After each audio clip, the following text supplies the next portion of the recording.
Okay. All right. Hello, everybody. This is the Steppin Razor, the art of war. We're there with you next Thursday. As you can see, things get busy. Okay. We want to play this before we want to play this because this sum up everything. Oh, January, why you want to call our news? No, man, enough for you now, man, January. Since the month start, Trump get impeached. World War III. Man a kill himself. Girl dance on her head, tap on her neck. Girl jump on her broke. Gosh, man. All right, we have to start it over. It's too important to start this one. All right, sir. At this we can't take. All right, see you now. Oh, January, why you want to call our news? No, man, enough for you now, man, January. Since the month start, Trump get impeached. World War III. Man a kill himself. Girl dance on her head, tap on her neck. Girl jump on her, broke her neck, kill her. Australia abandoned. People from CMU now stop rob and thief money. Duppy a float in a tree top and mobile say them come for kill scammer. Taxi man lit down police off a tree. Teacher get shot and kill a Rockford. State of emergency in East Kingston. Kobe Bryant dead. Coronavirus come for kill we. And when you think you've seen it all, earthquake just got Jamaica. Me say for about 5 minutes the whole of Jamaica shake up. Why? Move around. Yo, January, big man thing. You can't give the rest of the month them a chance. January, make us see February no. Want to March and April and May and June and Dude. Yeah, this is the Steppin Razor, the art of war. We're there with you. As you hear the Virgin talk a while ago on that clip there about the amount of things will happen since the year start, especially this week. Now, it's usually me talk about this hurricane again. That's our hurricane, earthquake. Because everybody by now feel it, and those in a Montego Bay actually fell 2 more the day after. So that is really still news. You understand? But it's just amazing that so much things have gone in a week in a Jamaica. We have the coronavirus where them say I come from China. Is a new strain of this virus. You know that virus is around long time. And all we know is that they're around long time. Lysol have it on them tin. For those of you who don't even know, Lysol have this virus on them tin, saying that it helps to kill the virus. But here where them I tell you now, say, them I tell you say the one way, not me, because I not used to coronavirus, and the first me hear about it, since me hear about China. Because they are busy with the chickpea and they don't hear about dengue. Now we have to go to work with Corolla disease. Now, the Corolla disease, where them a claim say come from China, you see them start say really them just find out say this strain develop in Africa, you know. Them people are wicked, you know. Them will tell you that. They will start to tell you now, say, you know, like the African bees, what am I tell you about? Brazilian bees come from, you know, whatever the African bees. You so hear them tell you, say, oh, we just find out, say, this strain of this Corolla, this virus come from Africa. I don't put it across them, just like I don't put it across them, say, it's over 100 people dead in a China. I don't believe them. I don't believe these politicians. Politicians tell lie when it suits them. Now, my question is this now. What is it that is in Lysol that kills the Corolla virus when you spray it in your house? And the question to the Ministry of Health, which I should have really get somebody from the Ministry of Health to tell me, can this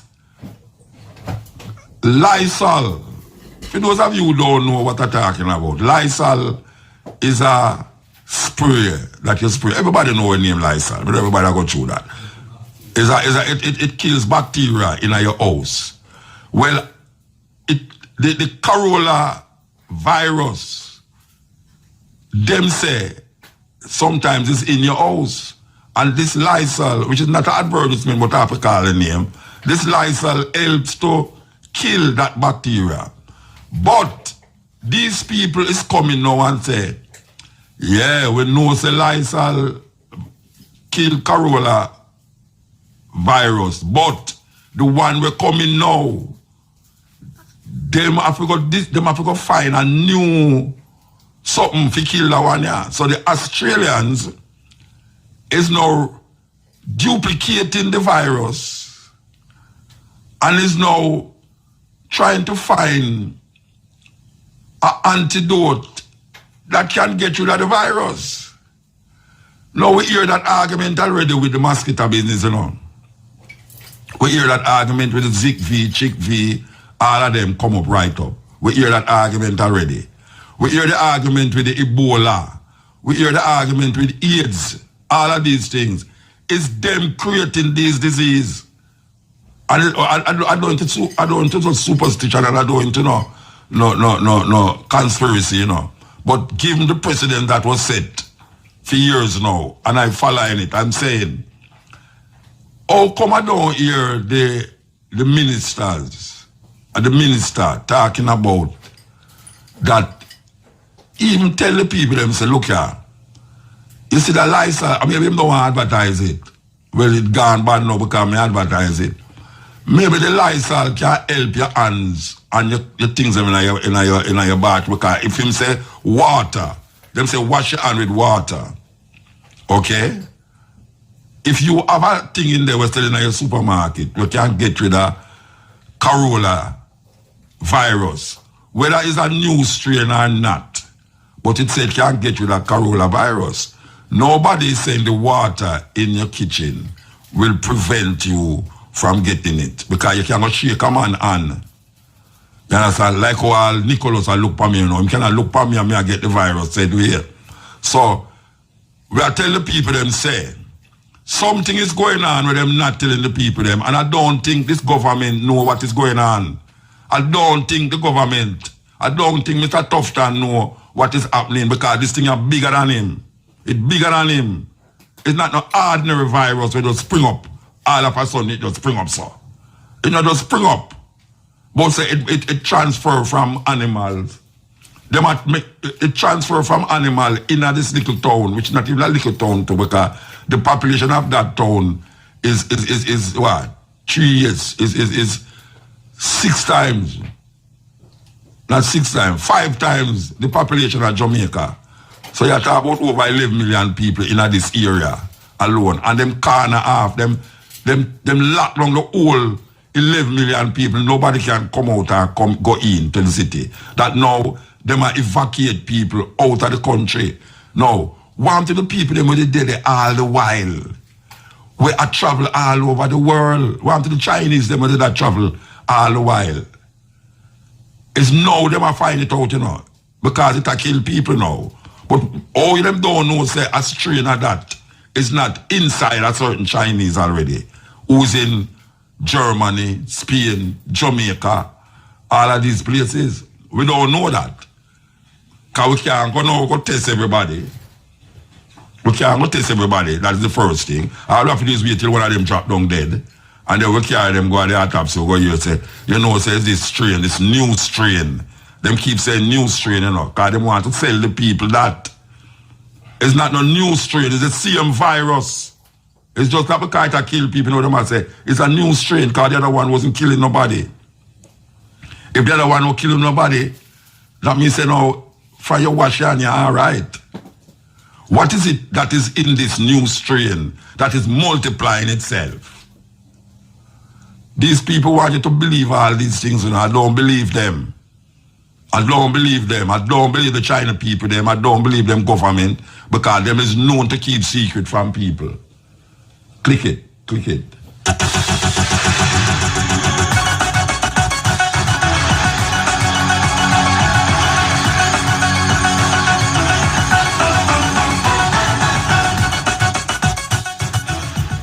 Good afternoon, I'm Danique Weston with the local and international headlines. Chief Executive Officer of the Passport, Immigration and Citizenship Agency, PICA, Andrew Winter, is imploring justices of the peace, JPs, to be vigilant when certifying passport documents. Mr. Winter says JPs play an important role with PICA in maintaining the integrity of the Jamaican passport system. He notes that in the past, JPs have been reported to the Minister of Justice and even prosecuted for falsely declaring to know persons of questionable character. Mr. Winter points out that the misuse of the JP's seal can result in serious consequences, such as a fine of up to $500,000 or even imprisonment. Some 27 youths from inner-city communities in Spanish town St. Catherine were recently certified under the United Nations Educational, Scientific and Cultural Organization Empowerment of At-Risk Youth Program. The project aims to equip young women with the required skills and certification to become entrepreneurs and ultimately economically independent. Certification qualifies the graduates to work in the beauty services industry. The 4-month training program was implemented in collaboration with the Heart Trust NTA College of Beauty Services. The project has 2 components: cosmetology training for young women and a literacy program for young boys in children's homes. In news overseas, the United States has reported its first confirmed case of person-to-person spread of the Wuhan coronavirus. The U.S. Centers for Disease Control and Prevention says this is the second case of the virus in Illinois. The second person is a Chicago resident and the spouse of the first confirmed travel-associated case in the state. The second patient did not travel to China. Mainland China now has a total of 8,137 confirmed cases of the novel coronavirus, including 171 deaths. Finally, South Africans in Wuhan, the epicenter of the novel coronavirus outbreak, have expressed frustration about their government's lack of evacuation plans from the city. Nearly 60 million people are under partial or full lockdowns in cities in China as the virus continues to spread across Asia and the rest of the world. At least 171 people have died and more than 8,000 cases have been confirmed since the outbreak began in December.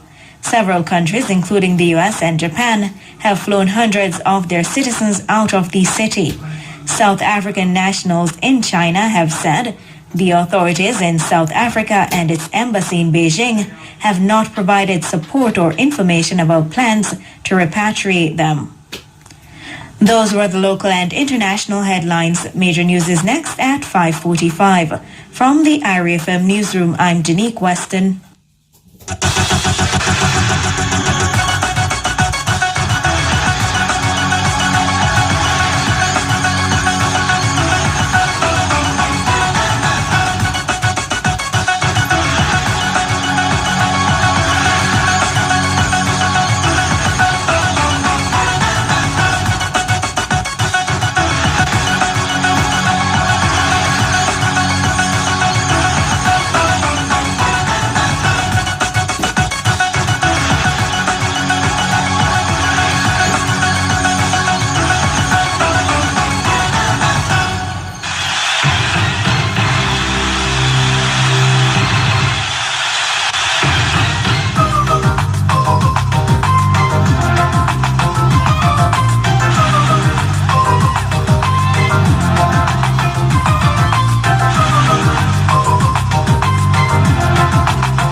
Good afternoon. I'm Roger Haspel with IRFM Sports on the ball. So second place Mount Pleasant will go after closing the gap on leaders Waterhouse this afternoon when they play away to the resurging Tivoli Gardens in today's match day 25 in the Registrar Premier League. It starts at 3 o'clock at Edward Thiago Stadium. Mount Pleasant on 41 points and winless in their last 3 matches will move to within 2 points of the leaders with a win over Tivoli. who are unbeaten in their last 5 matches. That includes 3 wins as they seek to move into the playoff group. Champions Portmore United in 3rd place on 39 points, go in search of a 4th straight win to put some daylight between themselves and Humberland, and they take on 5th place Dunbeholden at Royal Lakes Complex, also at 3. Humberland, going for back-to-back wins, will take on 8th place Cavalier at Everettville Community Centre at 5 o'clock. UWIFC, now in the relegation zone, will host 6th place Arnett Gons, who are on 35 points at the Huey Mona Bowl at 5. The Battle of the Strugglers will be at the Constant Spring Field at 3 o'clock, where 10th place Manasseh United face bottom of the table Very United. 12 teams from across the island will participate in the National Basketball League Super 12, with tips off on Saturday at the National Arena starting at 3:30. The teams are St. George's Slayers, Huey Running Rebels, Portmore Flames, Spanish Town Spartans, Raytown Raptors, Tivoli Wizards, Upper Room Eagles, Urban Knights, Montego Bay Knights, Falmouth Saints, Pembroke Hall Warriors and Central Celtics. The clubs are drawn from 6 parishes, and all 12 teams will participate in an opening parade, after which there will be a doubleheader featuring Huey Running Rebels against Montego Bay CC Knights. This will be followed by the defending champion St. George's Slayers going up against Falmouth Saints. After 3 months of elimination at the regional conference level, the top teams have emerged at the Super 12 phase of the competition. Finally, Jamaica Rifle Shooting Team delivered a commendable performance at the Florida State Practical Shooting Association Championships, which were held recently in Frost Roof, USA. Contending in Pool A, a pool of close to 250 entrants, mostly from North and South America. The Jamaicans won prizes in every division they contested. At the head of the pack was Lescar Murdoch, who won the highly competitive Open Division. He secured 1,426 points to top the category, which was contested by 68 shooters. Rory Wilson and Dwayne Samuels placed 26th and 38th respectively. Dan Richards racked up 1,121 points to win the A class of the production division and placed 4th overall. Chris Nunez placed 15th and was 4th in the B class. Sanjay Wells, who made 805 points, finished 20th place and was 2nd in Class C, while team captain Paul Chikera was 22nd with 778 points. In the limited division, Ryan Bramwell earned 1,239 points to take 2nd place in the A class and finished 5th overall in a field of 49 competitors. The shooters are now looking forward to the Florida Open Pistol Tournament in February, as well as the highly anticipated USPSA Area 6 Championships also in Florida. From the IRFM Sports Desk, I'm Roger Haspel.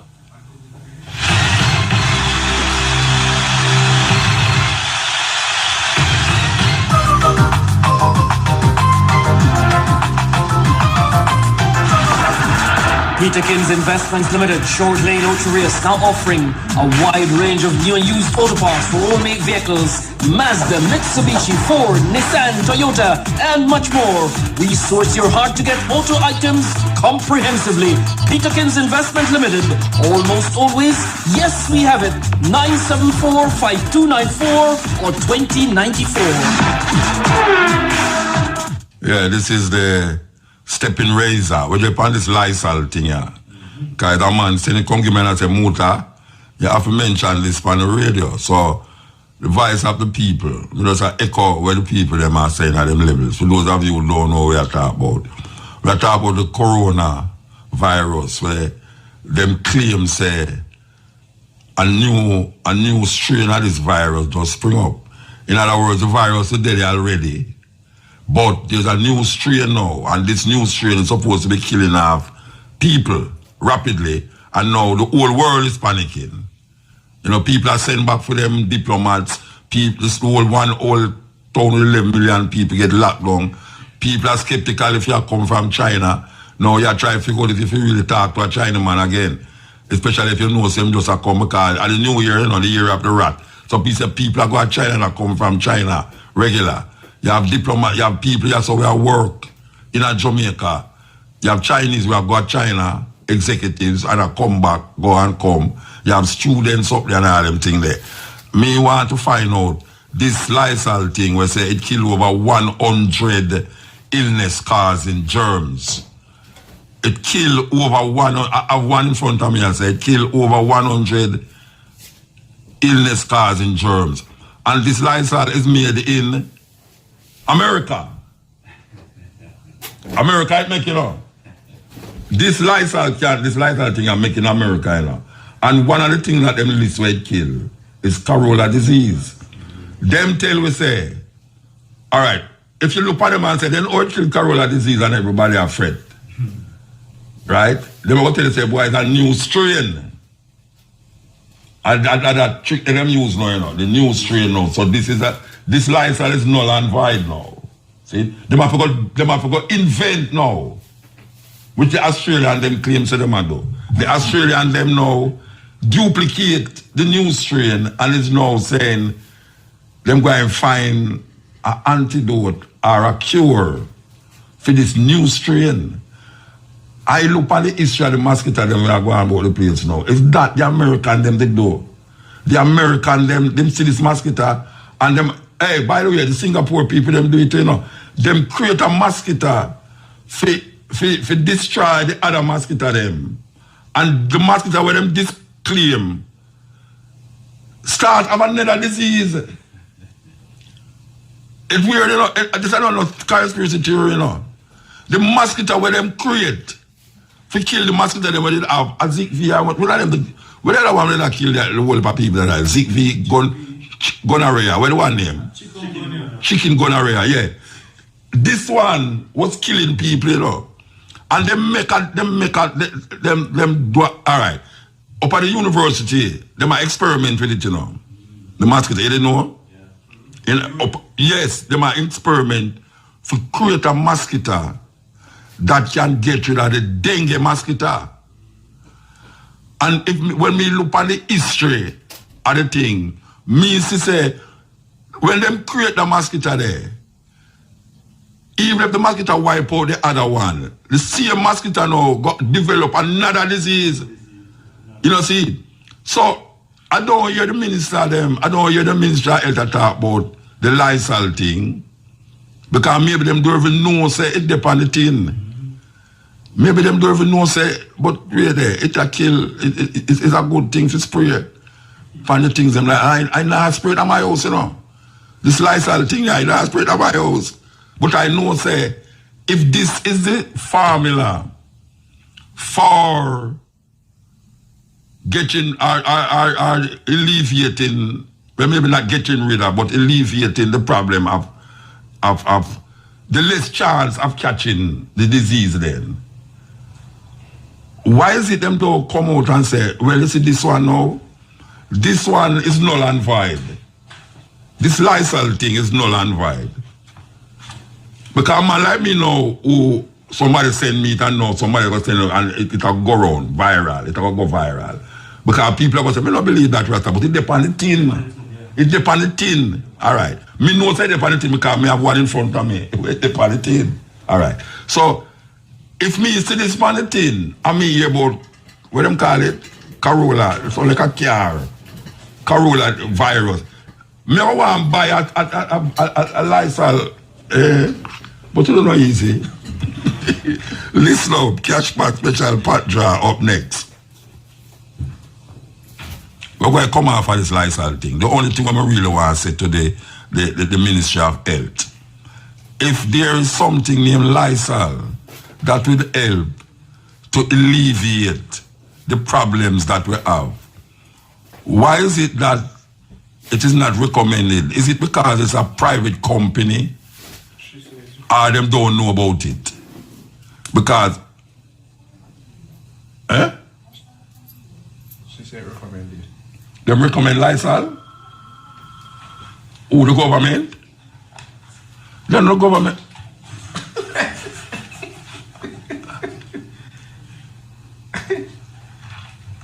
Are the government not talking on the people them? The people them don't know say Corolla disease upon it. And the government might don't know. So I say the government must recommend it to the people.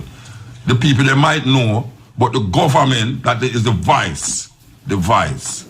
You understand what I'm saying? And I'm talking about now, me and you and them who know about it. I'm talking about the government who have the vice who on radio every day and say, wash your hands, this, that. I've never heard one of them say, use Lysol. Because Lysol is recommended to kill 100 different diseases. Wow. All right. We'll switch the subject straight. I needed to know. Yeah. All right. We're switching the subject. Straight, way different, total different subject now. You know, there's a brethren who wrote a book about the Taki War. And he's calling it a war for a whole heap of reasons why I'm calling it a war. His name is Vincent Brown, Harvard University, Charles Warren, Professor of American History, Professor of African and African American Studies at Harvard University, founding director of History Design Studio, Transition Magazine editor, former Dunwake Associate Professor of American History. I can't read off all of them things that the program quite done before I interview him. Anyway, I found it very interesting that him say we should call these things war rather than call it a revolt or an uprising. So we have on the line Professor Vincent Brown. Good afternoon. Good afternoon. Thank you for having me on. It's a pleasure to be with you. Yeah, I know you might not know, say, your words read so far that it catch me ears, you know? Yeah, I appreciate that. But, you know, your words have reached me long ago. So I like to think that one of the reasons I'm interested in black history and I became interested in Jamaican history and especially the history of slave revolt or slave war is because a lot of reggae musicians taught me black history that I wasn't learning in schools in the United States of America way back in the 1980s or so. So I want to thank you for that and all the brethren that have kept black history alive through word and sound and the power of your music.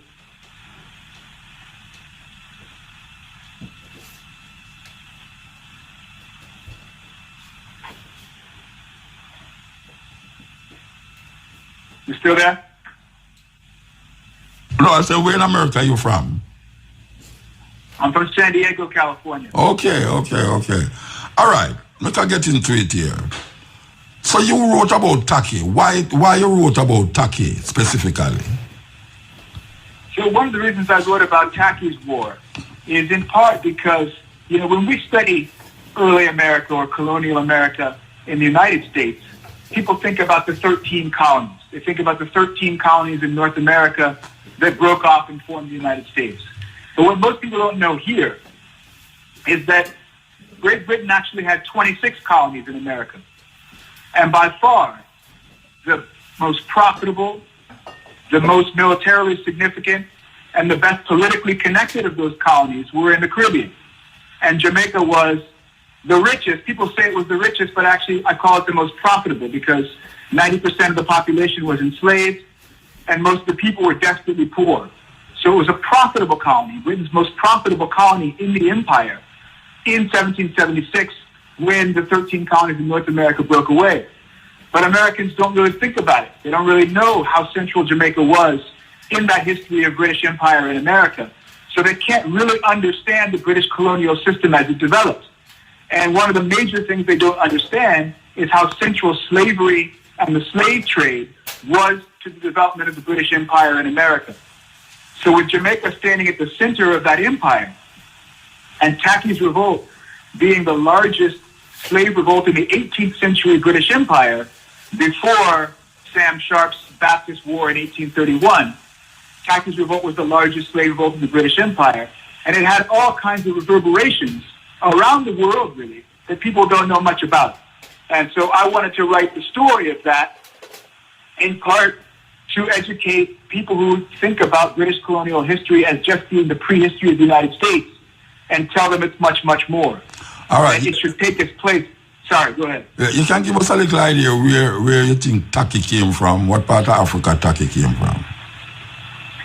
So Taki's revolt was organized and led by Africans from the Gold Coast, roughly the area of West Africa that's now Ghana. Okay. Taki himself, we think, was a Ga speaker. Taki is a Ga term for a chieftain in West Africa on the Gold Coast. But there were many other leaders besides just Taki himself who also came from that region of the Gold Coast. And many of them might not have been Ga speakers. They might have been speakers of other Akan languages. around the area. Yeah. And you know I would like his age. Very I don't important. know exactly his, I don't know exactly his age. Okay. All right. So Taki revolt, war. How did it develop into the magnitude that it came to develop into in relationship to even reaching as far as Westmoreland? Let's say the war extended way to Westmoreland. How did it develop into this magnitude, this big war against the British? Yeah. So I don't explain to you, and probably not to your audience, why I call it a war instead of a slave revolt. Because, as you know, slavery itself was war.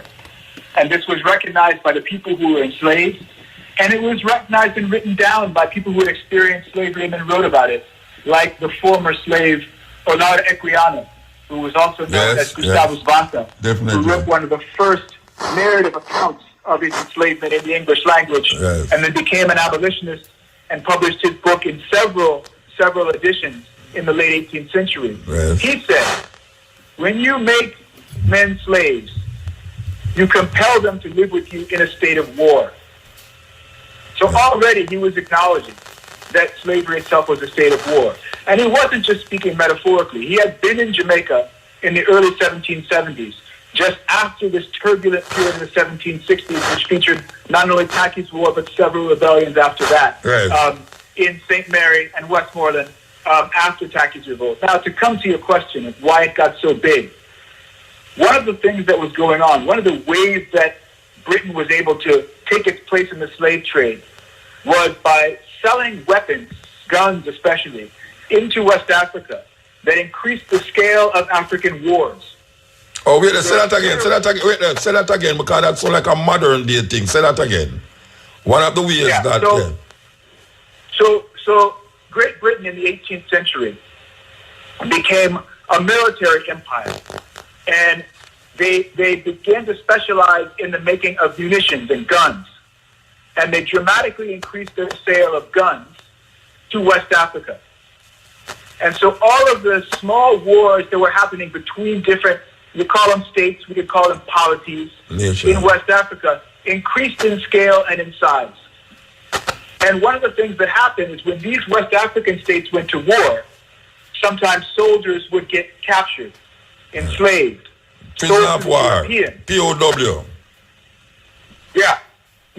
Sold to the Europeans, and then often those soldiers would regroup, sometimes even former enemies coming together because they spoke similar languages, or they worshiped similar gods, or they recognized similar kinds of political authority.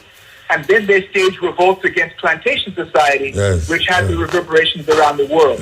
So what I'm saying is that one of the reasons why this war became of such magnitude in Jamaica, why Taki's revolt got so big, is because a lot of those people were soldiers.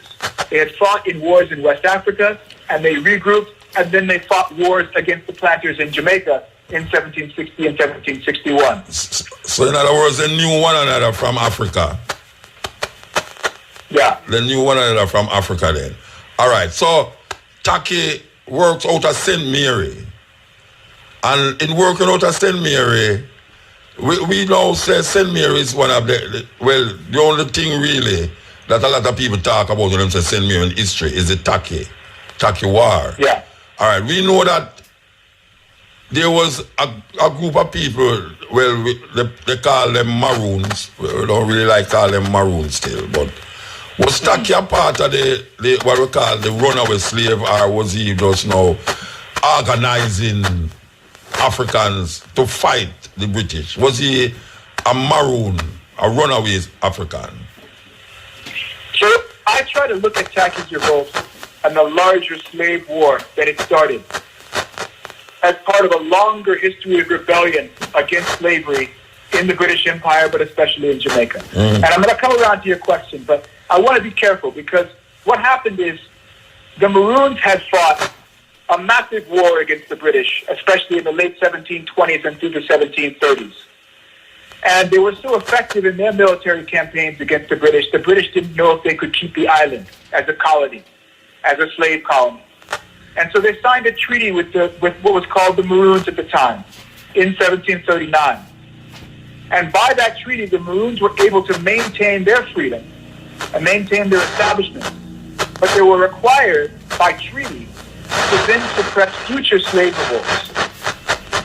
So in Taki's revolt, the Maroons at the time wound up fighting with the British to suppress that revolt. Now, not all of them did it in the same way. So one of the things I found is that the revolt spread out into Westmoreland. The Maroons of Trelawney Town helped to fight the rebels. The Maroons of a compound town did not. And so I speculate there that there was an alliance between one group of Maroons and the rebels, and not an alliance between the other groups of Maroons and the rebels. And I spend a lot of time in the book talking about the politics of alliance and affiliation among black people and among enslaved people. It sounds like the Buffalo Soldiers in America. One could make that comparison. Yeah, siding with the North to fight the Indians, the Native Americans, on one side, and then siding also now with America to fight the what them call it, down south. They end up fighting in the Civil War. I think it's a good analogy, because what it needs you to think about is black politics at the time. Yes. Right? How is it that black people thought they could maintain their own freedom? And what hard choices and compromises do what they they have to do for state to freedom? maintain their own freedom? Yeah, so how Taki come into the mix of that now? Okay, so in St. Mary, you had a relatively new cultivation and a lot of Africans coming in to cultivate new sugar plantations and things like that. So it was incredibly oppressive, and people were living short life expectancy, but also the military wasn't right there. And so there was an opportunity there during the 7 Years' War for an uprising. And Taki was the leader of the uprising in St. Mary, which started on the night of April 7th, the morning of April 8th, and went for a couple of weeks through April before it was finally suppressed by the militia, the army, the navy, and the Maroons who were allied with the British.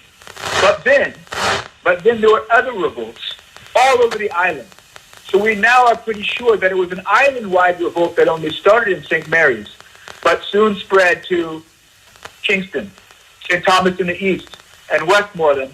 And then the Westmoreland Rebellion spread into St. Elizabeth and ended up finally all the way as far as Mile End in Clarendon before it was suppressed, not until the following year, early 1761. So the St. Mary part of the revolt, Taki's revolt, is only really the first phase of a much longer revolt that lasted months and months and months during the 7 Years' War between Britain, France, and Spain. So because of that war now, what could we say came out of that? Because of Taki's, the uprising that Taki led. Years after, even when he died, what was the result of that war? Because we know that it wasn't like it just got that way, like something must have came out of it for us to be still talking about Taki. So the results are mixed, as the results of these kinds of rebellions always were. Right? The rebels did not earn their own freedom. About 500 were killed, and another 500 were exiled from the island, sent away, banished to other colonies. Many to what was then called British Honduras, which is now Belize, some to Virginia, some to what was then Saint-Domingue, which became Haiti. So sent all over the place, some to Cuba, sent all over the place.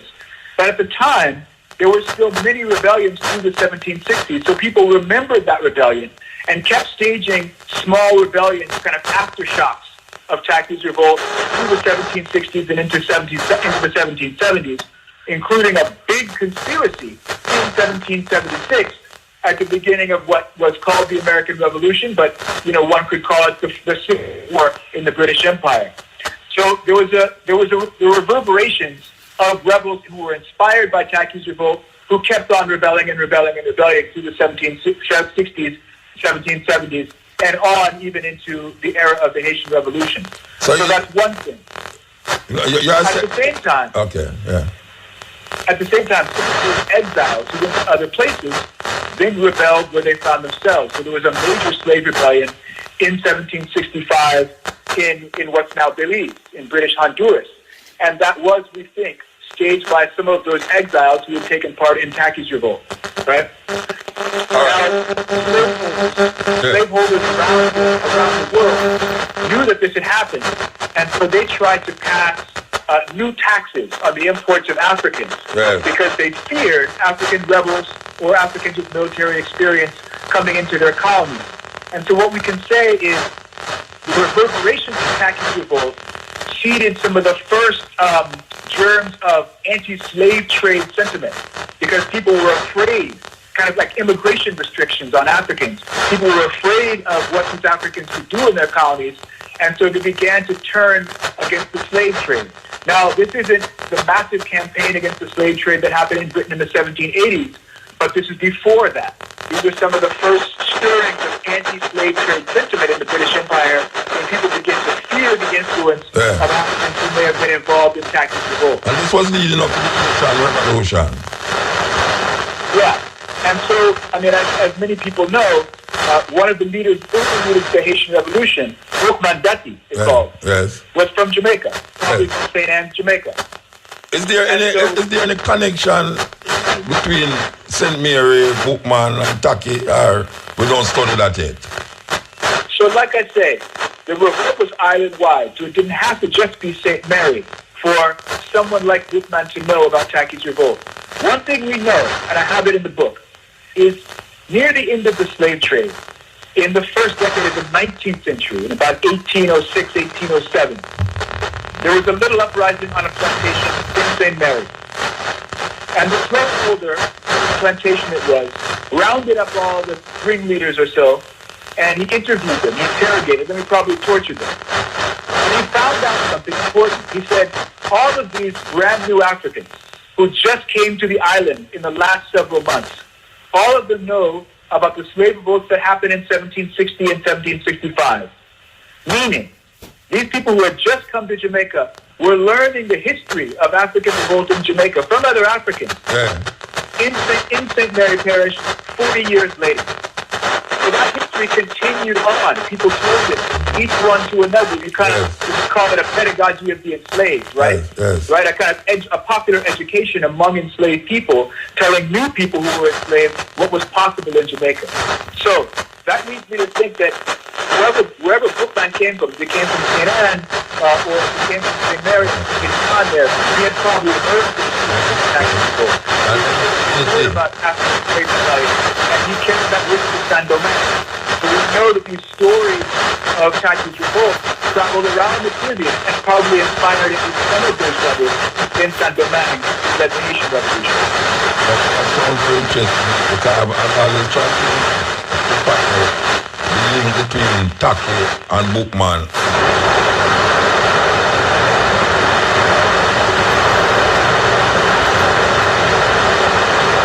Actually, well, and I was started, but was very inspirational into that revolution.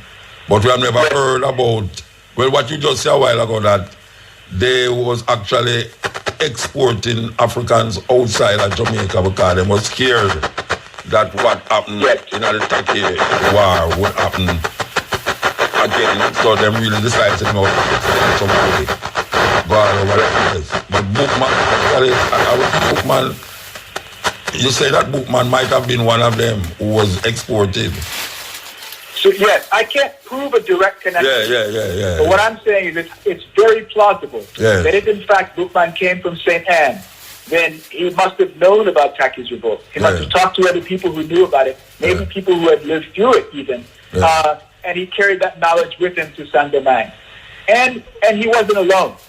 Lots of other enslaved people, lots of other black people, African people knew about these revolts and carried that knowledge with them to other colonies.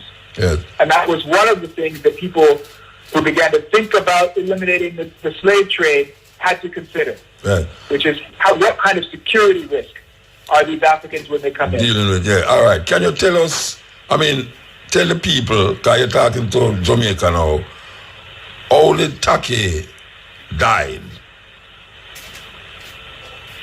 So, according to what you found out. We know from the news accounts at the time, the newspapers at the time, that, their revolt lasted a kind of hot couple of weeks in St. Mary. And they were pursued, the rebels were pursued by the militia, they were pursued by the army, and they were pursued by the Maroons. And finally, we are told by the planters that a Maroon Captain Davy was able to shoot Tacky, and another leader who was named Jamaica after the island. And that was essentially the end of the revolt in St. Mary.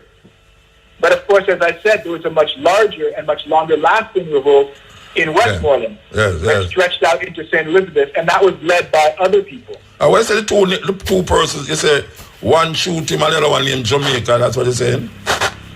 Yeah, there was another leader that was named Jamaica after the island. And what was the other person, the one that shot him? Captain Davy. Captain Davy. Yeah. He was part of the militia, he was part of the Maroon. He was part of the Maroon force that was working alongside the army. So they call him Captain. Okay, they call him Captain. All right. So, okay. Yeah. One of the things that I'm trying to explore in the book is all of the kind of diplomatic alliances that didn't go the way you might expect, right? So one would hope, we would read this story and we would hope that all the black people would be together, right? No, I One don't always believe hopes that. for that. Yeah. But as it happened, like, black people were divided amongst themselves into many different groups, and the politics among black people was as important as the politics between black people and white people. No, especially now. So, but we see that go right through the mark. We see that three-finger jack. I don't know if you ever hear about three-finger jack. I don't know if you ever heard about Paul Bogle. But yeah, that so go right through. Three-finger jack, he was a notorious rebel in the 1780s. Love him. And then, of course, Paul Bogle was in what they call the Moran Bay Rebellion. Yes. All of these people was recaptured by same black people. Black people capture him. Yeah. Yes. Anyway, 90% of the island were enslaved people. Yes. And the British could not have maintained the island without finding some people, enslaved people and other black people, to work with them for some special favors and things like that, right? They couldn't have controlled it.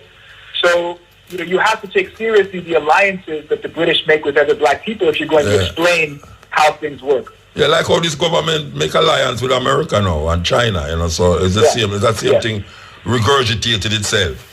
We want to give thanks for that way of thinking about it, thinking about this history of slavery in terms of international relations, in terms of geopolitics, right, is really important, because really, Tacky's revolt and the revolt in Westmoreland were wars within wars.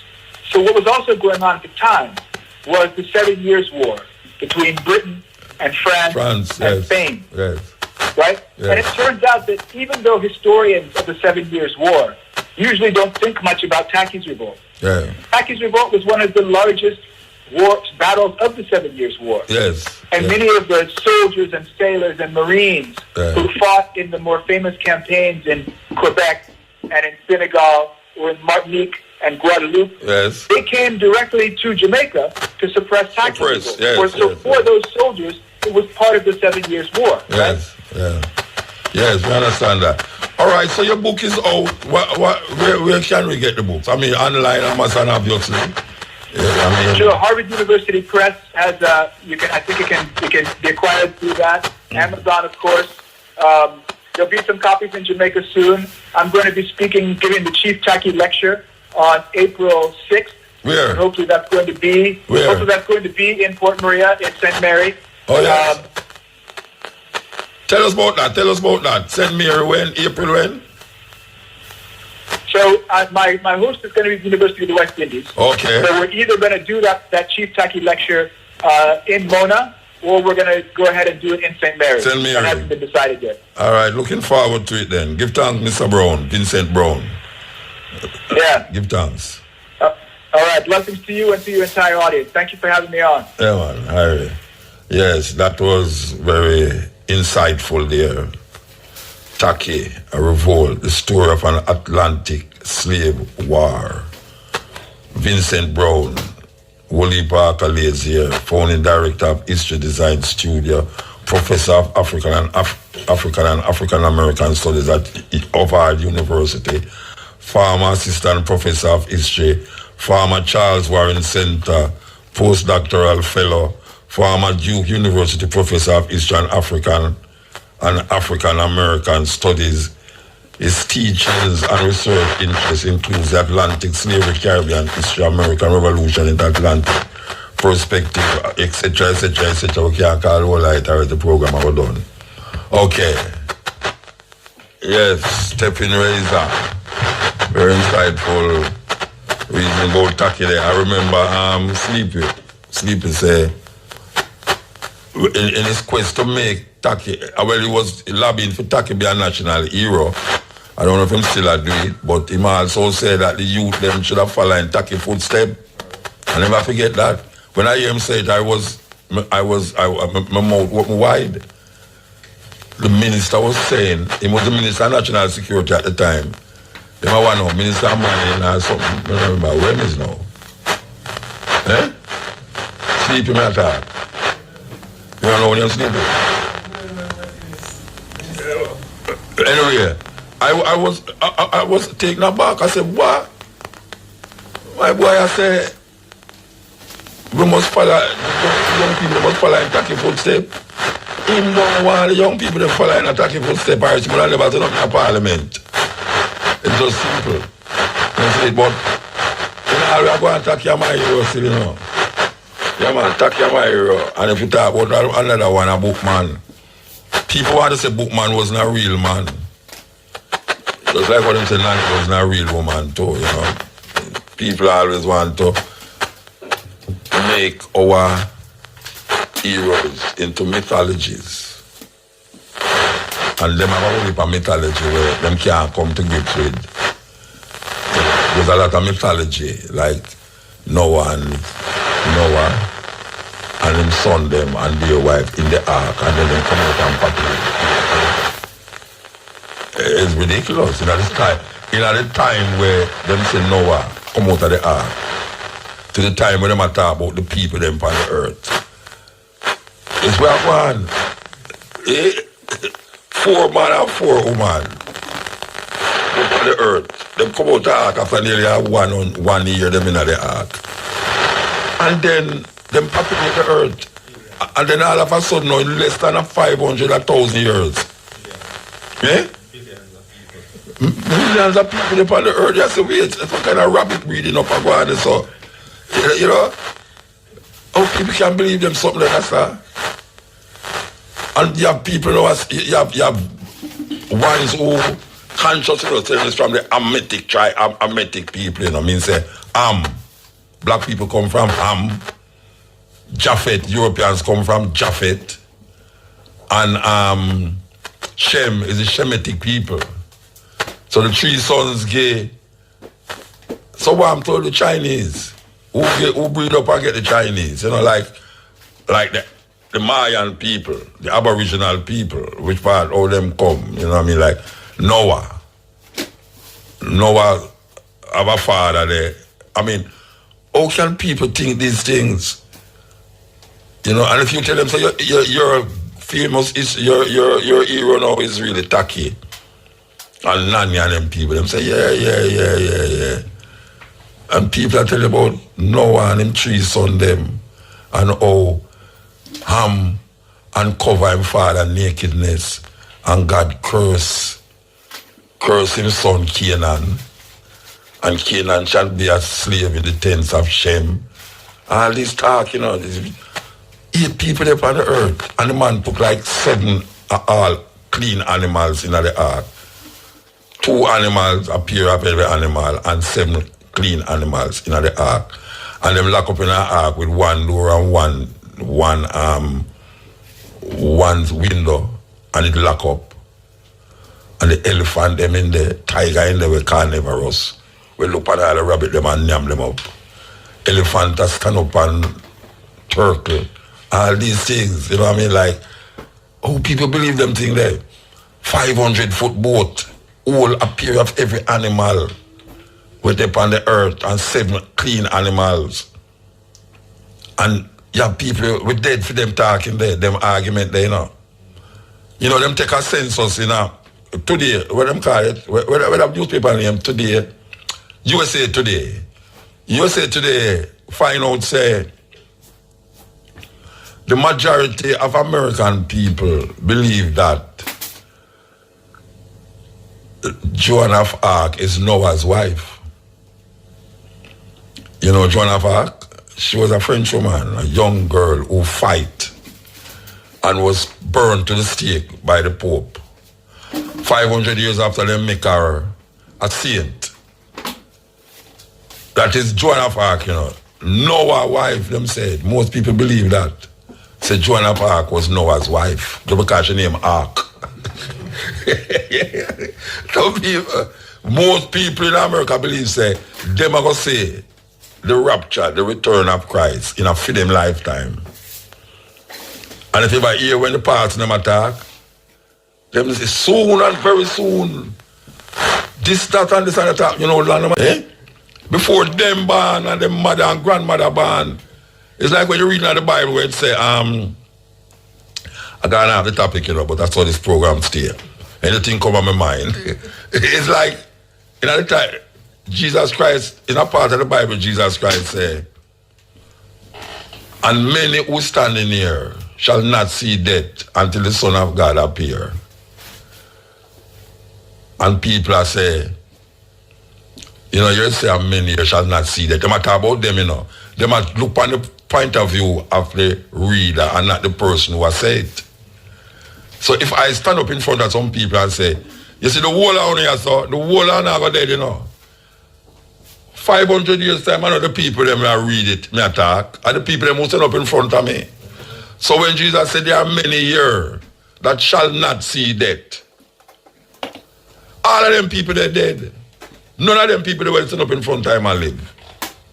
So all you are come read this story now. You are reading and not take it like say, yeah, I mean my talk. There are many years shall die. It's crazy. It's crazy, man. Tune. Come in. Brand new. Anyway, here we are saying so now. We are called upon. I just remember. Samantha was supposed to be mind about it, and I don't remember. The mayor of St. Anne, Mr. Bell Davis, give me a message to give you now. And this is a serious thing because really and truly. Him said that some scoundrels, them put the things them on the road to put the plant them in night, and some scoundrels go in there and screw them out. And I thief them, and they also thief the light them on the road. This is not good. The man is trying his best to please the tourists. And when making him work going vain, that man like me now start cuss him again. And I really don't want to cuss him.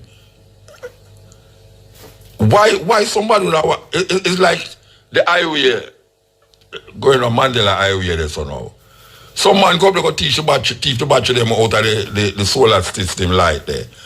Why people, I mean really, am I trying best to beautify the place? And the man them make the thing miserable, it's like him not try. And it's like nobody knows when it happen. How come nobody knows? It's that street, you know. We're busy. After hours, you have a thing. What you call after hours? Look here, after hours, me see one heap of lady at the night stand up down there. But you know, see, go get them. I eat, you know, I eat down at Ochi, so I can tell you I eat at Ochi. I'm mad. And it happened to me already, you know. I go in the supermarket, you know, and I say, why I'm out there? You know, I say, I have some medicine you have to buy, you know. Because like, and I'm going to show you prescription, you know. And me, you know, like an idiot, which I realized I was an idiot. I give him my money, you know. You see when I drive, come and I come back round, long after, I come back round. I see the brethren, I say, brethren, what you deal with? They don't buy the prescription. The brother is as charged up as ever. They say, yeah, I know you give me the money, you know, no, you see that now? make me no want to get no man in a Ochi. No money again, you know. You do nothing. I may take a chance that day, you know. Last week, I take a chance, you know. I bring sit down near the supermarket, you know. And I give him my money, you know. He say, he want to buy some biscuit and this and that. I say, all right. I give him money, you know. And I give him the money. He say that can't buy where he want to buy. I give him $100. A biscuit him say he want to buy, you know. He say that can't buy where he want to buy. So I call him back now. Come here, I said, no, sir. Suppose this man really want the thing now, and him call back and I give him $500. I don't want a man to me a thought this him come back out say want beg me no money. And now I go to none. Yeah. Him take it in and him walk in the supermarket. And mine I tell myself you watch him, you know, but I said, sure, that I really gone to the extreme now. You can see. But here you are now. You have some youth in a Ochi, you know. I take coke. You understand? And I beg on the road, you know. And take your good money where you earn. For go buy coke with it, you know. You see true that now?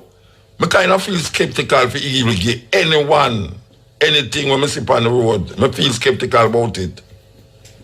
And every evening when I drive, I see some man on the highway or so. A string of man like a town me they know, you know.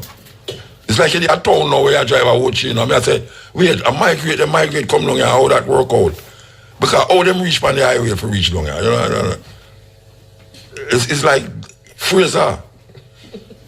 We walk on the highway, I come along and I walk out back. But me nah give no man when I sit on the roadside, no money in a Ochi. Because them sell me, them gone, make me gone wide and make me heart get hard for them. You understand? I mean, no business for man say, yeah man, you see you, through the road I talk about black people, there's some black people that yes, me not giving them nothing. Because it's scam and general. Me can't earn my things and then I give man it and I tell me about him I go buy food and then I cook him go buy with the money. A joke business. Joke business. You have a place where you can go in a Ochi, in a St. Anya, go get food. Me hear see Fraser for dip out himself when I come in. You miss one of the program them, give thanks. I'm glad say never come. Yes. The mayor say you have place for feed.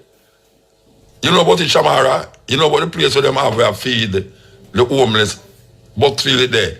Me I ask you for go around a Bucksfield. The mayor talk about him have place around there where feed. You hear that phrase that you can go around a Bucksfield. Go around a Bucksfield. If you want some food and all them something there. You understand? Don't come beg me no money. I'm not giving you. No, not you. Where did I come in right now? Where did I come in right now? Where did I suppose you there, who win the match? Who win the match? They ask you who win the match? We're not going to the match yet. We? This is my program. If me or walk out hungry and see you beg you not give me? No, or you? Yeah. On the highway, you know, I'm not give you. But if you see me walking and watch and beg you to give me? Yeah, but not on the highway. No further question. Yeah. You saw your belly full quick. Your belly easy for full, you know. Yes. It's really a serious thing and it's a deterrent for me personally. You know, if you know so why right now you give man money and they might take your money and buy a coke and stuff. And I want to tell you, you know, you have some man knows so I coat them and go buy, you know, and them not stop me, you know. And when them gone, I say, Muta, you can't give them man their money, I quote them gone go buy. Then you know that to right that you will be set up so I give the man money and people rob you, you know, see? You know, it's like, wow, you know. If you know to the man I go buy a coke, you make me get the man the money. Anyway, I just say that because it's a by the way thing. I realize that it's really nothing I watch it. And you have feeding place. It's not many places you have where feed people in a Jamaica that way there. And Bell Navis say you have place where it's a Buckfield there in a Buckfield where you can go and get a nice meal. Want to please go there and stop thief out the light them and the things that the man I put up in the road. I mean, me saying that now I stop on from thief it, but I don't know how people don't see you know.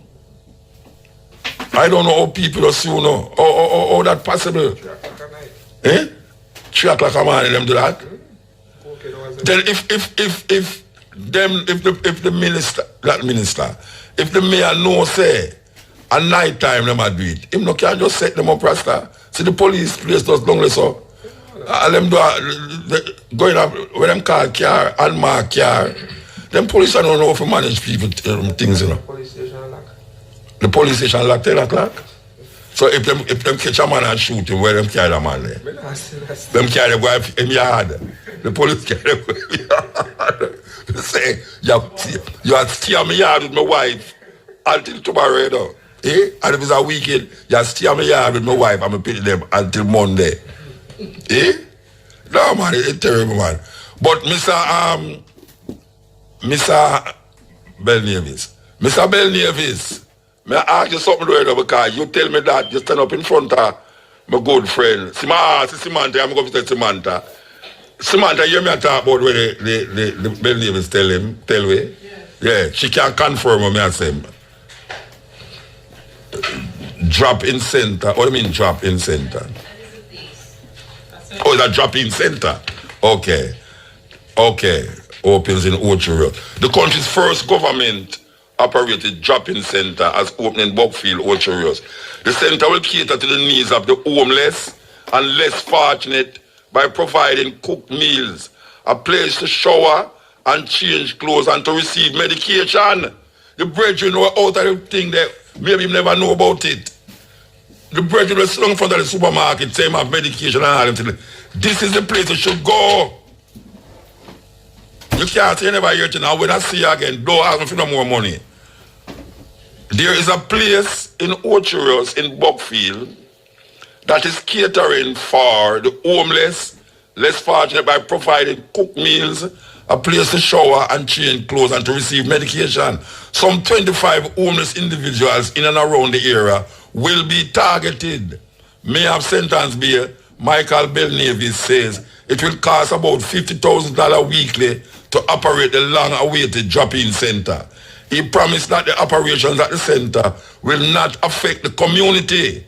The construction at the center cost some $15 million. All right, so that is that. We read it, and we don't want to come make the thing while I say it now work.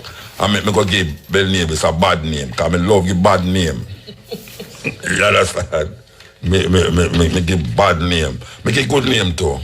Like Samantha, I usually call her Kim Kardashian. Anyway. Me afraid. Don't you know to be afraid? We love you very much. But I don't know why you have to have an headphone. It's time again to shake things up even more in the new year. And you could win $15,000 until February the 14th.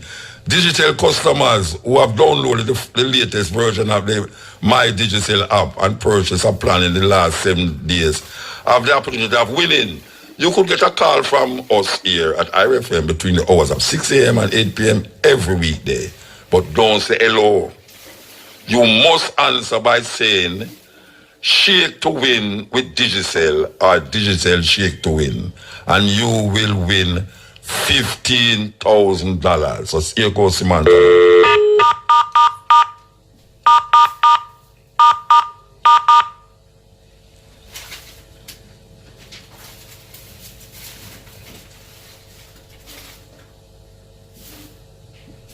Well, no ringing. No ringing. We'll move on. Next call.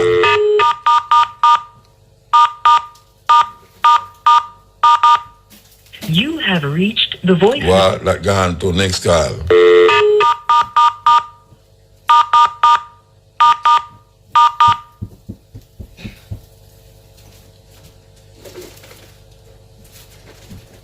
Well.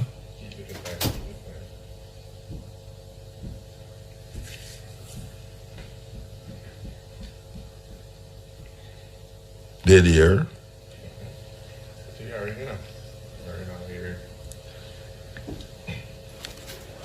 How long we have to wait? That's it. A 3 call that. And nobody know answer none of them. All right, I want to suggest to the people then put in the voicemail. I'll make your voicemail say, Shake to Win with Digicel. Yes, man, that first call then at the day I was really something else. Okay, so remember, We just call 3 call a while ago and nobody no answer. I just suggest it. I not tell you nothing to do. Just put Shake to Win pan on the voicemail. That's where I read from outside. All right. So when again that when it coming on again? 5 o'clock. You mean after catch part? Okay. So 5 o'clock again. All right. We want to remind the people them. This is a serious thing. This is they really want to give away the money, you know. Yeah, them really want to give away the money. So here we now. I tell you again. Don't matter what, anytime on the phone answer, anytime, even if it's somebody where you know want talk to, all you have to say is Shake to Win. That's all you have to say. Just say that. So no matter who, if your mother call you, no matter make you tell you about where you shake up, just use that slogan. Don't say hello. Okay? Because it's not $15,000 could have gone and me not get no tight. Some would have prefer to win it. You understand? So, yes. Shake to Win. That is really what is going on here. And that is happening till February 14th. I know it's through the end of the month, so now. Really and truly it's through the end of the month. All right. I just declare the Corolla. Boy, every time I talk about it, it sounds like a car. The Corolla virus, a global threat. It's a global threat. Them just declare it. So, I don't know how far it's going to reach. But remember when the Ebola thing did leak and it reached in America, me remember me have malaria. Me come from Cameroon with malaria and me there in a university hospital for 7 days. And them quarantine me and go down and my yard go spray out the whole yard. Because them things like the mosquito, my virus with a mosquito that suck on for me and suck on for somebody in my yard. But it's not a nice thing when you have these mosquito feeling. But the problem with it, you know, is that all of these mosquito disease attacks your immune system. And we will find that most of our immune system is not up to par. Our immune system has broken down because of certain things, the condition that your body is in. You know, so it's really weird that all of them mosquitoes, them have the same symptoms. Isn't it ironical? Every time you hear them say your nose run, your belly hurt, your backache and all these things. Me have backache whether me have mosquito bite me or not. You know the way that does, so it go. You know, it's so shall off true, so that's all I go like on the phone, shall off after. I mean shall off after, you know. Alright. Now me have backache whether me get mosquito bite. I mean I tell you say Herbie Miller, me know say Herbie Miller have backache whether mosquito bite him or not. Oh you know Herbie? But mosquito never bite me yet. Mosquito never bite you? You need to go to doctor then, man. Yes, Muta. Oh, you know, man? You hear me? Yes, I'm hearing you better now. No, me just say, oh, you do? Well, I'm good, you know. I forgive thanks we have known it better, we have known it worse, you know, life go, brethren. Yeah. A long time I don't see you, though. You never ever come on my birthday. You don't come on my birthday party, too. Then I not see you then? Hey, you can't walk again. You come when it's done. I come when it's done to you know, my situation. For sure, say you come, you just want to show me, say, see, there I come, you know, so you can't say I never come. Well, you know, say, I really have to come show my face still, don't care what. Yeah, but I never want to see your face. I know you don't want to see my drop legs. Anyway, give thanks. Tell me something. The month, you have something down Duke Street the other day, where you block off the road and... Yes. It was called Jazz on the Duke. Oh, so you have anything like that go on for the reggae month? Yes, man. Of course, you know we have Ground Nation every year. Same Duke Street? No, East Street, no. Oh, you can't go East Street? Hello, we have to control downtown culturally, you know, brethren. So yeah, me know, but me just want to find out if is in the institute you keep it or is on the road? No, in the institute we keep the Oh, in the theater. In the theater. In the theater, right, when you come participate. Yeah, man, when come there, yeah, Diamonds and everybody is down there the time. Set speed. Alright, so this is the next version of it again. This is the Well, this is the 9th year of it in the motor. Yes. It's every February, Black History Reggae Month. Yes. So this is the 9th year. Okay. Alright, so I see you have a thing named Groundation you keep March 1st. Well, alright. February the 9th and March 1st. That used to be the first Sunday of February to the last Sunday of February, which is 4 Sundays. I have pushed back the opening of Ground Nation this year because you in particular and your colleagues and your audience are all invited. All roads lead to the National Gallery of Jamaica, Orange Street and Ocean Boulevard. This Sunday at 2 p.m. So like all-time dance, not you. Where Jamaica,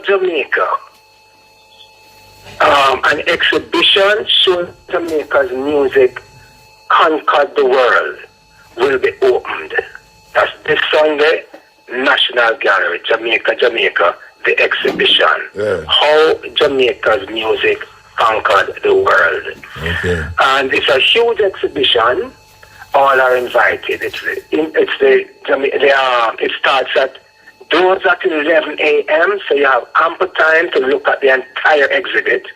And the officiating starts at about 1, 2 o'clock thereabout. Okay. All right? So that's very important. The 3 curators are Sebastien Carrel. He's the Frenchman who first initiated this in Paris, France. Yes. Then it went to Sao Paulo, Brazil. Yes, I remember. Kingston, Jamaica, where we have added Anil Lawrence. He's the senior curator at the National Gallery, and myself, who have been involved with it from the very onset. Okay. All right. The period says to see instruments played by masters from the Mentor times through Ska right up to today. Make I ask you something. What made the sound that made us conquer the world? Make I ask you something. There was a little controversy over Deadly saxophone. You know anything what have become of it? His daughter has it. Or had it. Yeah. I don't know what has become of it. Yeah. But she had it or has it. I'm not sure what happened. Okay. And by the way, just for clarity, it was a brand new Selmer alto saxophone. Yeah. Shine and pretty. It's not the saxophone that play the solo on dancing mode or dancing shows. Remember them solo? Remember them, man. It's not that one. That one, again, I don't know what he did with it. Yeah. So it's not the Deadly Headless alto. It's Deadly Headless alto. So you say his daughter have it? His daughter, yes. Okay, so don't forget to contribute it to the museum, man. Muta, unlike you and Sly and Robbie, Augustus Pablo, among many others, members of the Scatolites who have, in fact, donated important things. Some people hold on to things. Some people are in need of money, so they rather sell it to Japan or someplace else like that. Yeah. And some people just want to lock it up inside under the bed in the wardrobe. Nobody ever sees it. Yeah. My thing is, we at the Jamaican Music Museum, we hardly have any money to do anything. But so many from the music industry has stepped up and said, look, we like what we're doing, what you're doing. We want a museum, and they have contributed in many, many ways. Yeah, that's beautiful. So, I'm not upset at anybody who can't. Some people simply can't. They have to sell that and go eat a food, brethren. Yeah. All right. So, I'm to say it now. Brown Nation 2020, date Sunday, February 9th to Sunday, March 1st. Until Sunday, the 1st of March. The second at 2 p.m. venue lecture hall Institute of Jamaica. 10 to 16 East Street, Kingston. You know what the title is this year, Muta? Eh? What's the title for this year's donation? The Blackhead Chinaman. The Chinese contribution to Jamaican popular music. But we all know that the Blackhead Chinaman is a name of a song. Yes. Where Derek Harriet, you know Derek Morgan and Prince Buster did have them little vibes. Long before Ninja and the friends that started. I am a blazing fire. So the whole idea behind that, in seriousness though, is the role played by the Chinese community in the development of Jamaican popular music. Okay. Way back in the 50s, on Church Street was a place called Chin's Radio Service. Mr. Chin produced some of the greatest mental music we ever heard. I remember. Music by Alan Badassi and Dan Williams. I interviewed from Canada about 20 years ago. Oh, that's, I missed what you said. Me interview him on continent yes, about 20 years ago. Canada. Yes, about 20 years ago. Yes, since past. But yes. So it's a Chinaman behind our music. Yeah. Then you have Beverly's. Beverly's up on North Street, that's on Orange Street. You know it. Then you have Justin Yap, Top Deck, who produced some wicked Dan Deman and Scatterlights and Jackie Hotel. Then you have people like, of course, Byron Lee and the Jagoniers and Dynamic Sounds and Leeds Enterprise, all of his business stuff. Not to leave out the great Channel One, who redefined Jamaican popular music in the 1970s with the Revolutionaries Band, when Joseph Jojo, who came, would give us those albums like those songs like MPLA, Angola, and stuff like that. He was the militant one, same brother Ernest tell me. Okay. Says him come up with them vibes. Among so many others, Randy's, that turned into VP now, which is today the largest independent distributor there is. Yeah. Them offering out of Queens. In Queens, New York. Yeah. So it's a story that ought to be told. Yeah. And I find it amazing that, for example, something you and I totally relate to, the Southwest Africa liberation struggle with the MPLAs against UNITA and the apartheid regime. Yes. That some Chinese would reflect that concept in music they produce, genuinely supporting the struggle as well. You know, so these are important things when we look at our multicultural culture that we call out of many one people, but sometimes it not really look like it so. However, at best, it is represented by this Chinese community. Okay. So the first Sunday, I will do an overview of the Chinese impact in Jamaican culture. We will have a band called the Blackhead China Band. So we all of the Sunday them from the 9th to the March is the same team, go right cross Blackhead Chinaman. Blackhead Chinaman, that's the overarching theme. So a different aspect of the Chinese participation in a reggae then? The 4 weeks is just showing you the different participation of the Chinese. For them, so can't do all of them one Sunday. No, I know, but I just say the different, the 4 Sundays I think is 4 Sunday. It's got a different aspect of the Chinese participation in the music. Yes, sir. Okay. All right. It was like with the dance drum and with the 4 Sundays are done. Yeah. Everything we do, the 4 Sundays is about the topic itself, with subtopics looking at different areas of how they are, different individuals and so on, and how they participate. All right, so I want to remind the people that this is taking place at the Lecture Hall Institute of Jamaica. The first installment is Sunday the 9th, the rest of Sundays of February, and the last one is the first Sunday of March. It's free to the public. There's always refreshments and snacks.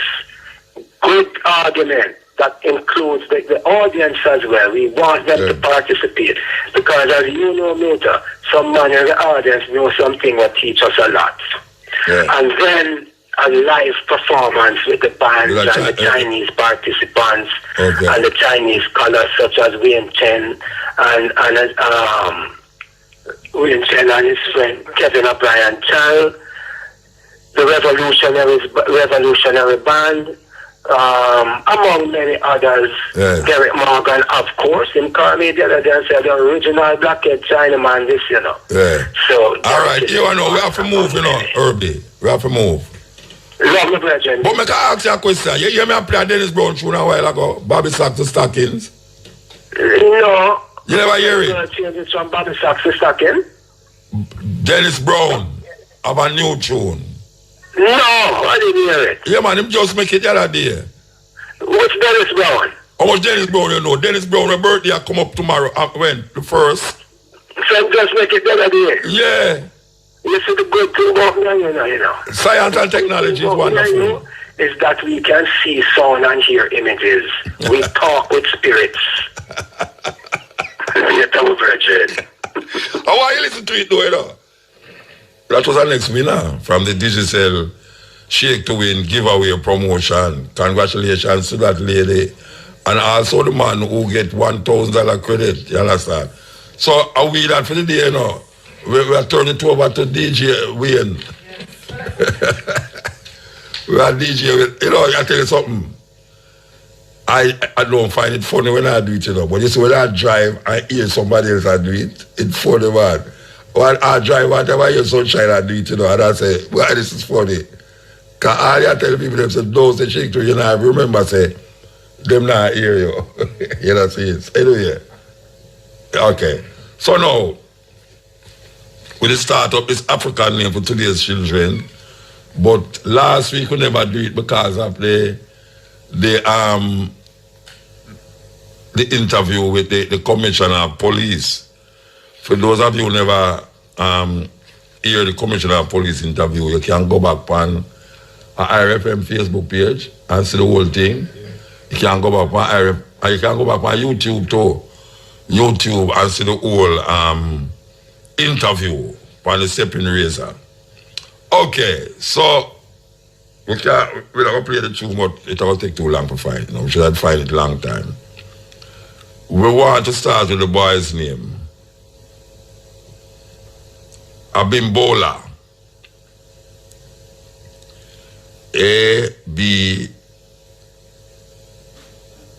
Abimbola. Abimbola. It means rich child. This is boy's name. Abimbola.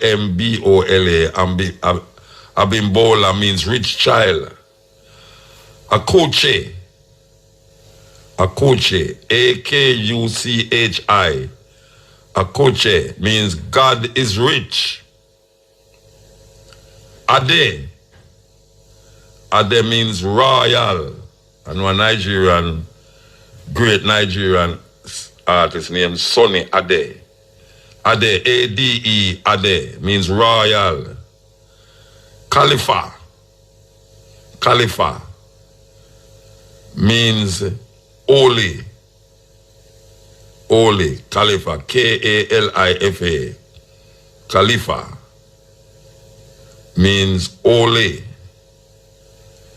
So we have Abimbola, A-B-I-M-B-O-L-A, rich child. Akuchi, A-K-U-C-H-I, God is rich. Ade, A-D-E, royal. And Khalifa, K-A-L-I-F-A, means holy. That is the boy's name. 4 name, okay. So we're giving 4 girls' name now. Adana. A-D-A-N-N-A, Adana. Her father's daughter. I know a Nigerian name, so too, you know, Adana. Her father's daughter, A-D-A-N-N-A. Imani. Imani. I-M-A-N-I. Imani means faith. F-A-I-T-H, faith. Imani. Aisha. Aisha. sorry, Aisha. A-I-S-H-A. A-I-S-H-A means lively woman. Aisha, lively woman. Amina. Amina. A-M-I-N-A. Amina. Amina means trustworthy. Nice name. I know Amina makes Blackwood too. Why heal her up? A-M-I-N-A. Amina means trustworthy. So we have Adana, A-D-A-N-N-A, her father's daughter. Imani, I-M-A-N-I, means faith. Aisha, A-I-S-H-A, Aisha means lively woman. And Amina, A-M-I-N-A, means trustworthy. These are the names for today. African names for today's children. For those of you expecting, for those of you who even want to have a name for yourself too. Why not? Let me hear that. Because we have been walking around with these names all the while. Some of them don't understand what they mean. But in reflecting our culture and our heritage, it's good to give your child an African name. We should make it just a thing to do. Yes, it's good. It's just a thing to do. I mean, it was normal for me when we have my first child to just find a name, girl. And it wasn't a name from the television, from Hollywood. You know, a whole heap of Jamaican people name them pick me off as somebody off a television.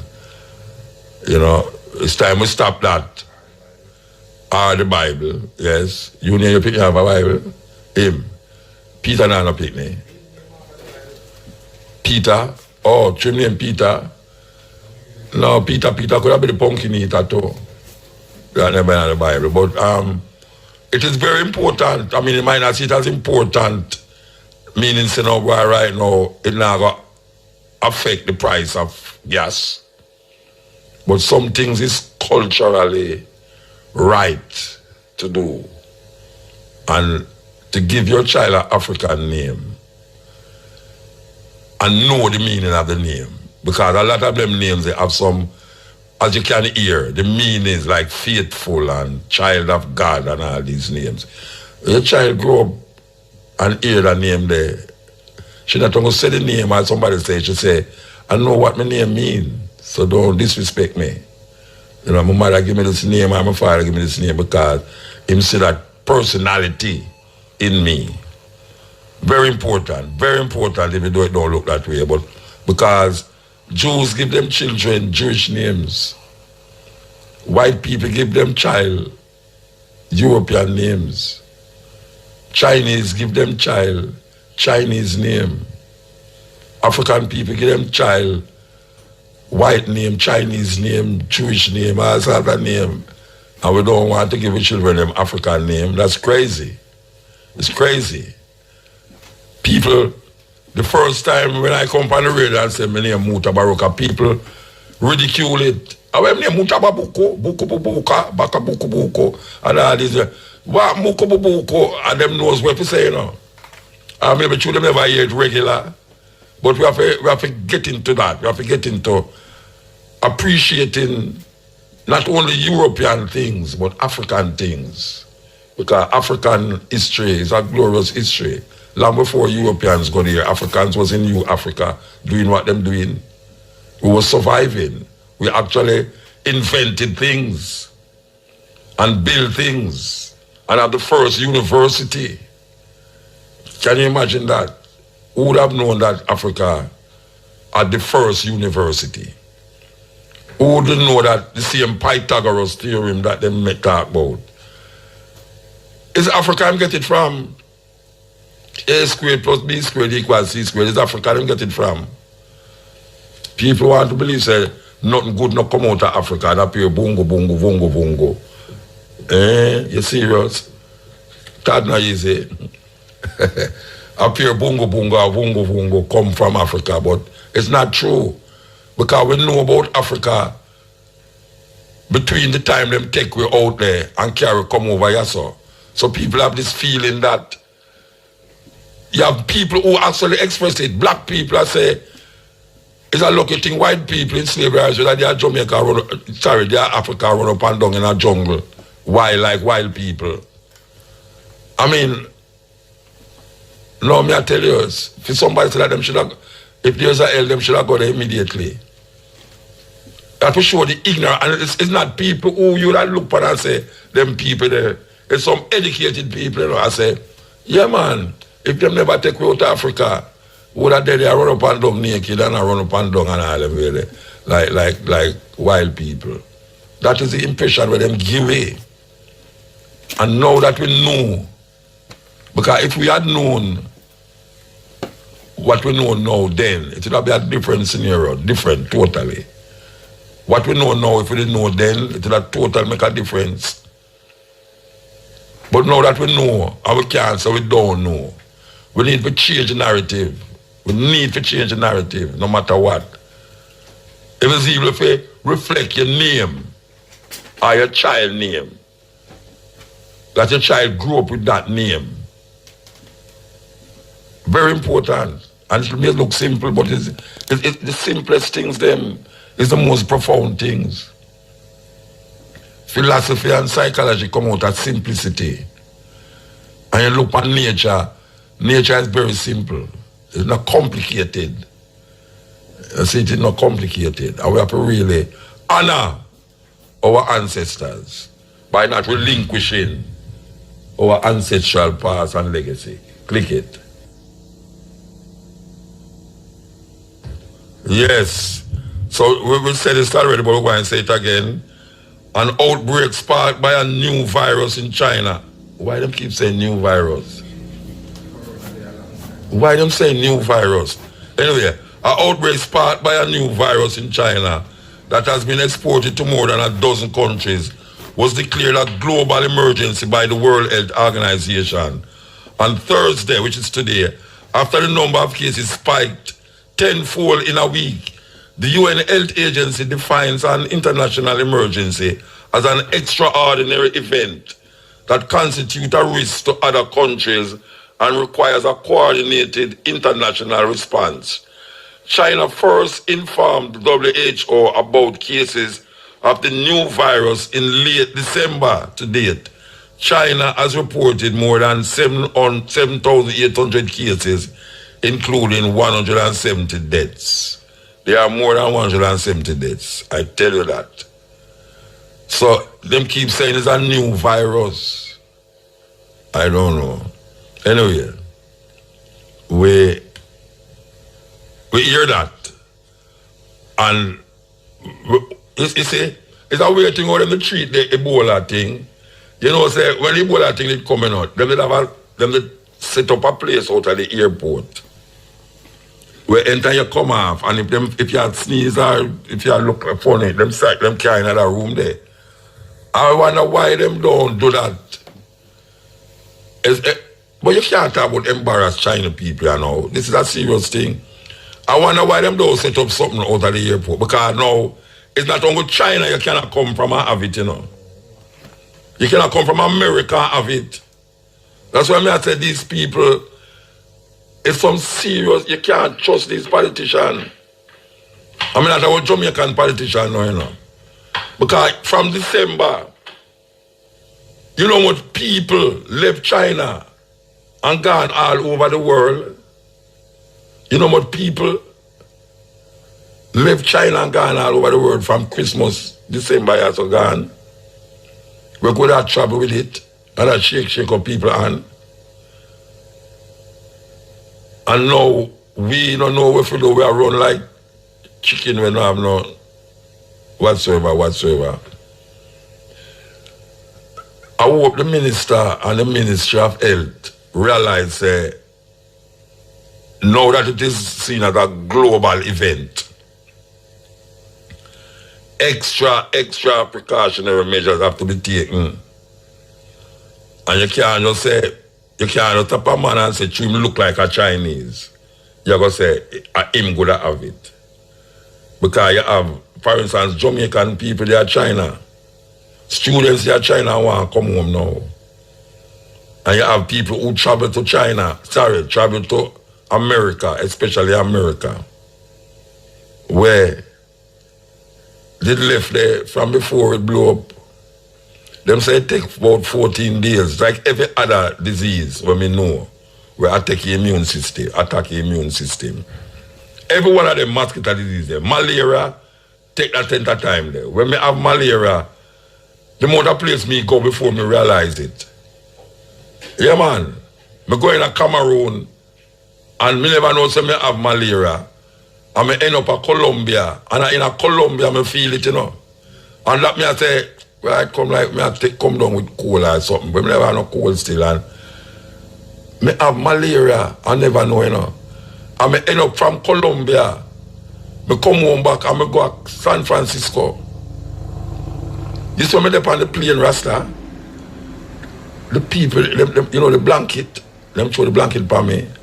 You saw them take off the blanket off of me. It come like a shower curtain. You see me reach, I mean, do something me that just tell you, it was a festival me I do, you know, me do it, you know. You see me go back at the hotel room, I peer towel, I throw over me and I ring off, you know. You see me I come home back, I'm reaching at the airport, you know. Me just lay down on the ground, you know. Because me I wait for the plane, me just lay down on the ground. You see me reach at my yard. As me reach at the door, so me lay down at the door. And Jackie said, no, we have to go to hospital with you. And when we reach, she carry me go St. Andrew Hospital.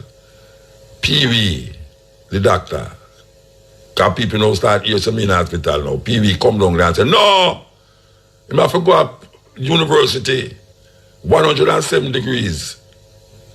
Ambulance come to me, boom, wow, God. At 7 days me in the hospital.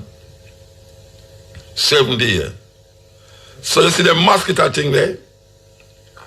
All of them have the same effect for you. All of them. Dengue, chick V, gonorrhea, whatever them call. Chicken, what kind of foolish name that chicken gonorrhea? Them not respect chicken. Because they don't respect chicken, you know that's that. You know, it's like all of them diseases have the same effect on you. So right now, if you feel say, and the weirdest thing about it, you know, somebody could have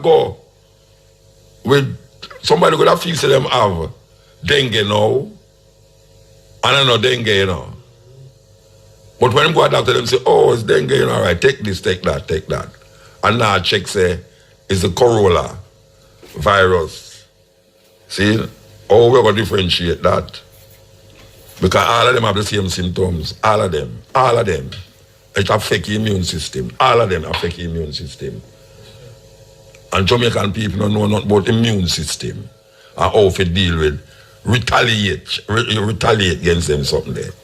See? Because we just, no matter to it. So you find your nose a run, and you find your cough, and you don't know why you cough more than say, boy, I wonder if a cold me have. And you know, say there's no cure for no common cold neither. That means it's something else I go on, you know, where you are think say, oh, I just cold. It's something else I go on to your body, you know. Cold and just cold, so you know. You have mucus in you, you have farm up in you, and whole heap of mucus in you break down your immune system. You didn't know that? So a whole heap of cold in your system is because of your mucus you have in you. So when you hear somebody blow them nose and a arc and spit and all them something, it's the mucus are developing in them. You go to the doctor now, them just say, oh, you have cold, take a Panadol or something like that and you're gone. But you don't know now. Because we have dengue for work with. We have chick V for work with. We have now Corolla virus to work with. What the hell is happening? These people is creating some serious monstrosity. Some monstrous thing that go on in some little lab around the place. America, China, Germany, Australia. All that little place there. People actually sit down and manipulate nature. Manipulate nature. Just like how the guy did make the virus that attack only black people. People you hear that them and say, oh, what kind of foolishness that Muta talk about? But they make virus. Yes. The doctor of death, go read about it. Go read about the doctor of death in South Africa and get up in the courthouse and admit it because they have truth and reconciliation. Bishop Tutu come up with his truth and reconciliation thing. And the doctor of death get up in the court and say, yes, he was responsible. And he show them about the viruses where they create and the anthrax where they put in the ANC t-shirt them. And them create this virus. Why you feel say you have disease where attack black people more than white people, you know? People that talk about black and white don't make no difference. A foolishness in attack. Foolishness you talk about we say, why no difference if you're black or you're white and thing. You have disease where affect black people more than white people. And one of them is where we call now. See, not, where the one where man always have? Jamaican man have it the most, man. Cancer, something like cancer. Prostate cancer. A serious thing that, you know. And most black people get prostate cancer, you know. And you have cancer where most black woman get it. There is attack on the man and woman, the black man and the black woman. People don't want to admit them something else. Them say, you're in a conspiracy theory. But it can be proven. Your president said South Africa is a good example of that. There's an experiment in the Tuskegee experiment. Go up on your Google and Google the Tuskegee experiment. What was the Tuskegee experiment? The Tuskegee experiment was doctors inject syphilis in a 300 ml to find out the effect what it have on them. 300 black man, them injected. And this experiment was going on for years. And it's a nurse in a Tuskegee find out said this is go on and bust the case. Years after, Clinton apologized for it. The Tuskegee experiment. Them put virus in a rat. And some terrible people, you know, them put virus in rat in order to say how it's going to affect people. But they're going to use black people as the guinea pig. Then put the virus in the rat and let it go into the black communities. What me say? I know me, I said this, you know. It can be, it did there. The papers, them for sure that say, for find out the experiment, them experiment now to say how the virus going to affect black people. Because them now do that to the white communities. Them bring a thing named AIDS. And when it did just come out, them say, is the African, them did that eat the green monkey. African and yam the monkey there for centuries, past centuries, and them never, just like how people are saying now, the reason why this corona disease come up is because the Chinese them and yam snake and all that. It's lie. It's not because of Chinese and yam snake. And that is that thinking them why you think now, say. I mean, Chinese eat things where we wouldn't eat still, you know, but then now we are eat things where Europeans wouldn't eat. You understand? It's all a matter of culture and how you brought up. You have people who don't yam pork. I'm not ready to that talk. If you yam pork, you can't yam any meat.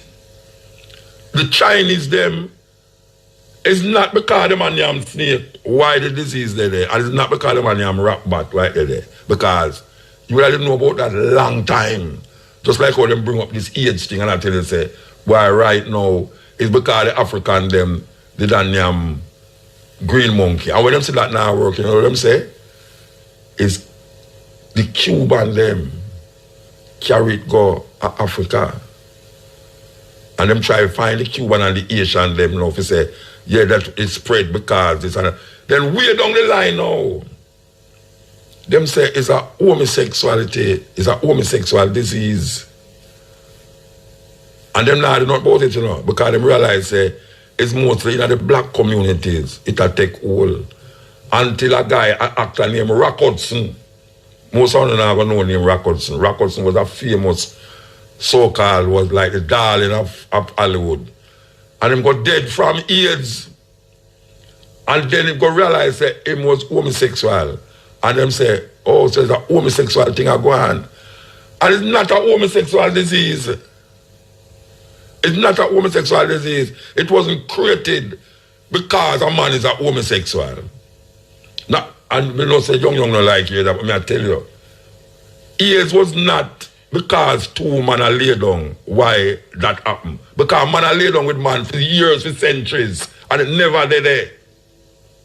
It never did there. Nobody never talk about no AIDS when me did I grow up as a little picnic. And me used to follow news like, wow.